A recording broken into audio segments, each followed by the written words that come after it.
This is ZNS Total Sports, brought to you by Fourth Terrace Diagnostic Center.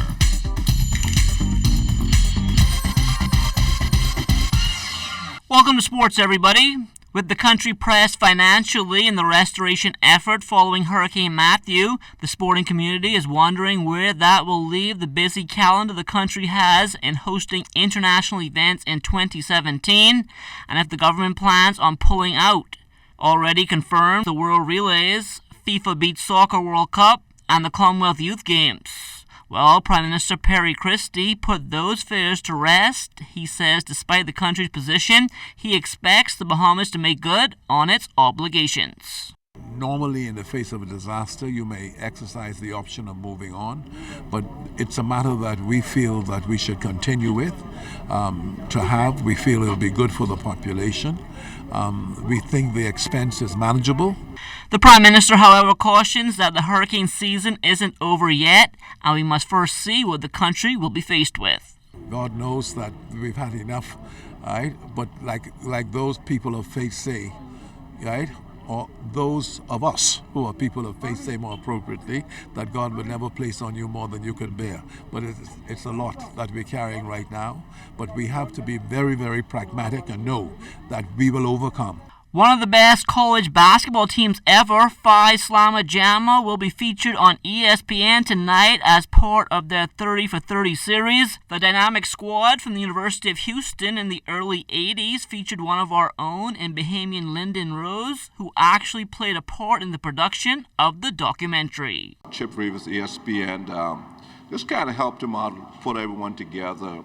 And in fact, what makes this one so exciting is one of our teammates, Benny Anders, was missing for 30 years.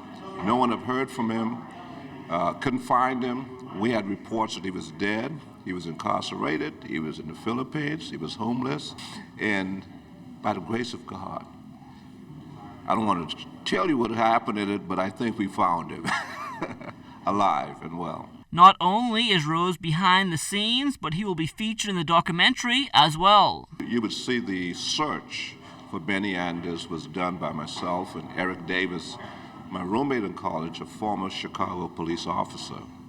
And so we went around the country trying to find him, and the movie would tell.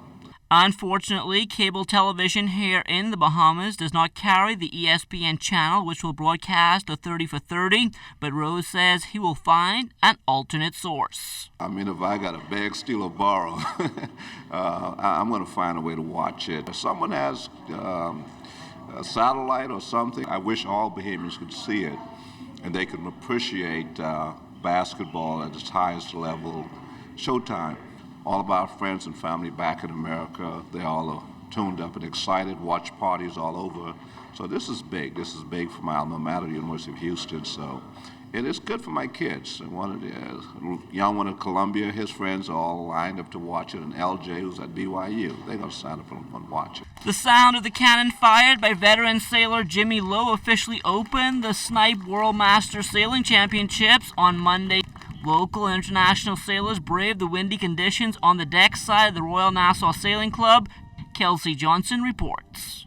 Their dock was destroyed, and the eastern side of the wall caved in. All of this damage was sustained during Hurricane Matthew, a powerful Category 3 storm that hit the Bahamas just days before the Royal Nassau Sailing Club was set to host international sailors for the I.D. Crook Memorial Snipe World Masters Championships. On Thursday, when the storm had just hit, and it was about 5 o'clock in the afternoon, I looked over from across the way and I just thought, no way, how can we pull this off? Came down here, one of our security guards went through the whole thing. I spoke to George Kelly, and he said, we're going to do this. I talked to Jimmy Lowe, Lori Lowe, said, we are going to pull this off. And when I say Friday morning, probably at 7 o'clock, the crew is down here. This has all been done within a week. 7 countries, including the Bahamas, are participating in the week-long championships. Sailors came from as far as Japan and Italy to compete. We're supposed to have 78 boats. We have 76 here. So we are amazed that we actually did get it. But we were going to move it to Miami for a little bit, and we said, no way. It's coming back to the Bahamas. The international sailors are just as excited about the hosting of the championships. We were concerned about not having the regattas here because of the Hurricane Matthew. But everything went fine. People worked hard here to host the championship in the best way. Jimmy Lowe and the whole yacht club have been doing a great job, so we're looking forward to come here. So it was no doubt for us to come down here for this regatta. The competition started today at Montague. Kelsey Johnson, ZNS Total Sports. And that will do it for sports. Stay tuned to check on weather, still to come.